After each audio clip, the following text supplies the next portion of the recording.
Today I wanted to show off my gorgeous zinnias here in my front planters because they are just looking the most beautiful shade of pale blush. These are the Johnny Seed Ballerina zinnias that I started in, I think, March, I believe. The timing on that seems about right. To be in full bloom right now. They're just looking absolutely gorgeous. So I just wanted to show the proper timing and highlight when exactly I take these. I take these for arrangements because the more that you cut these, the more they'll grow back, from what I understand. And some of the blooms on here are pretty papery, so I think that they're definitely ready to be cut right now. It can be a little bit of a challenge to get in here in between bushes. Hopefully I don't get stung by anything or bitten. Give me a little bit of a challenge to get in here and get the right shot from the camera angle. I do have some water to put my stems in for my blooms. This is kombucha, one of the larger ones you can buy at the grocery store. I like to keep these glass jars because I think that they come in handy on occasions like this when you do want to get your blooms put in water immediately after you cut them, because I've got a nice little collection of flowers to collect. So I'm just going to have 1, 2, 3. Actually, you know what? I'm trying to figure out how far I want to cut back. Ooh, I probably shouldn't have done that. Oh well. It looked like I was going to get another branching flower off this node. So I don't know if I had to do that. Should have done that. But anyway, so this is a nice one. I love that color. Check that out. Gorgeous, gorgeous. Pale blush pink. I'm just going to rip the leaves off. I don't think you want to have those. And just plop that down in the water.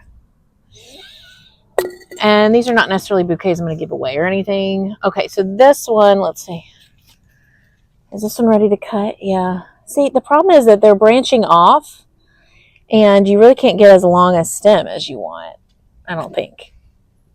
So I'm just going to go ahead and cut this one off. I mean, it's not too terribly long of a stem. So it all depends on vase size. Obviously, I can find a smaller vase for that one. So I've got 2 so far. They're looking so gorgeous. And the hope is with zinnia that you will get these to be blooming into September. I'm not sure about October. I feel like we never start getting cold around here in my particular part of Zone 6B, Northern Kentucky. I feel like we never start getting cold until right around October 31st, around Halloween. This should give you a little bit of an idea of just the variation in color on the same seed packet. These zinnia are not quite as pink as the other ones. They are, I'd say, a little bit more muted, kind of, they're turning pink as they grow, I will say that. But these are a little bit more of that kind of neutral color, almost like a sandy. It's beautiful. It's just really, really gorgeous. But see, when they first start out, they're just very tan. This one's whitish. But, they really do mimic ballerina slippers. Isn't that amazing? The color. Because the color can be flesh toned of those, or it can be a little bit more pink or a little bit more white. Check out the pink around the edges. It's like ombre. The middle part of the flower, the petals, are more of that flesh tone, and then the outside changes to pink. I mean, that's really pretty. It's my favorite so far this season. And this is the final bouquet that I came up with. Zinnia, Snapdragon, Shasta Daisy. Gorgeous. These hydrangea heads are just huge, and they're perfect for floral arrangements this time of year. These came out white a few weeks ago, and you can see they're turning this nice pink color. So it's almost like an ombre effect. And as we get further into the fall, as we get cooler, they will turn more of this pinkish color, almost into I'd say like a rose gold, verging on, maroonish. Not quite that dark, but a lot darker than they are now. And these things are just huge. They're like bigger than my hand, you can see. Absolutely beautiful. I don't know if it's just been this particular year since we've had a lot of rain, but a lot of hydrangea heads have been larger, I think, than normal. There's some kind of fly on there. Pollinators love these, of course. And when I'm taking these for a vase, I'm just going to go down about 3 leaf nodes. 1, 2, 3. Of course, you want to prune these in the early spring because these bloom on old wood. And that'll be nice for our little floral arrangement. Just keep the stem longer than shorter because you can always take away, but you can't ever put back on, of course. And a lot of these are just different stages. So some are more white than the others. This one's pretty white all around, to be honest. It's a little bit smaller flower head, more the size of my hand. So it's good to have that variance in the bouquets. I mean, look how big this one is. That's like, that is massive. That is a massive flower head. I think I'm going to keep it there since it's on the top. Well, here's one under here that's really nice. This one is really pretty because it's still kind of this greenish white. And then you've got the pink at the bottom. It's a good size. And there's no browning on that whatsoever yet.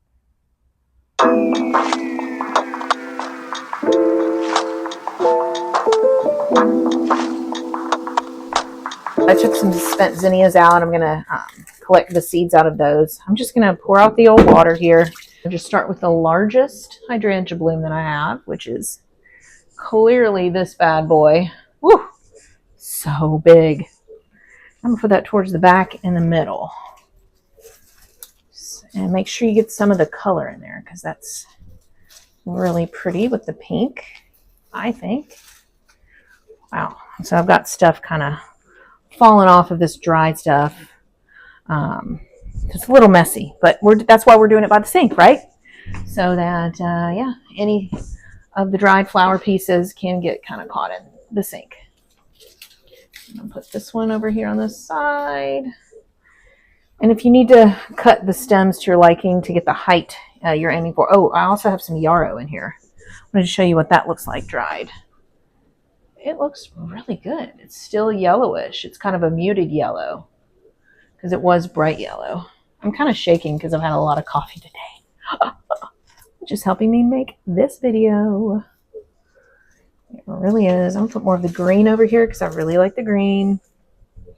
Keep this yarrow because it's shorter towards the bottom on the outside. And then I do feel like I want a little bit of a pop of white in here. So I'm going to stick that in there. This is just a lovely hydrangea bouquet. Check that out. It's huge. And it is really good with considering the scale of this vase. And honestly, I don't think I need anything else. You know what? I've got a little bit of the fresh quick fire hydrangea that you can see is a little bit more spread out. It's got that typical look of the type of flower head. You know, the flower heads on hydrangeas can vary depending on what the variety is. And this is the one that dries so pretty too. So it's a really good filler in your hydrangea bouquet. And I've got another one of those and I'll just plop that in as well. Kind of towards the middle. And I think we're good. I think we are set. It looks gorgeous.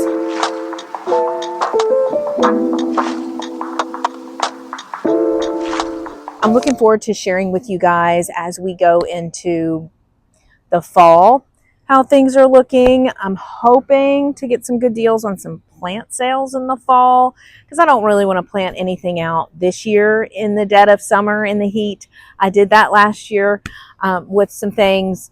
So I'm just, I do need to water. I just remember the dappled willow. Yes, I'm going to water that today because that is one that thrives with water. And if I don't water that thing enough, it will let me know. So anyway, besides, you know, the plants that just really thrive in the heat and the humidity, I am seeing, you know, the need for fertilization. So I will be fertilizing and that good stuff. My vegetable garden is not even anything I want to mention because honestly, I just gave up on it. Second year in a row, I've just kind of given up on it, which is terrible. I've got tomatoes growing. I've got arugula. Had arugula. It's already gone to seed. Had spinach and things, but more weeds than anything. So weeds have been a problem this year. I did stop putting chemical treatment on my lawn, so that has something to do with it, obviously. But I just let some of my problematic weeds go to seed last year, and I'm paying for it this year. But it is what it is.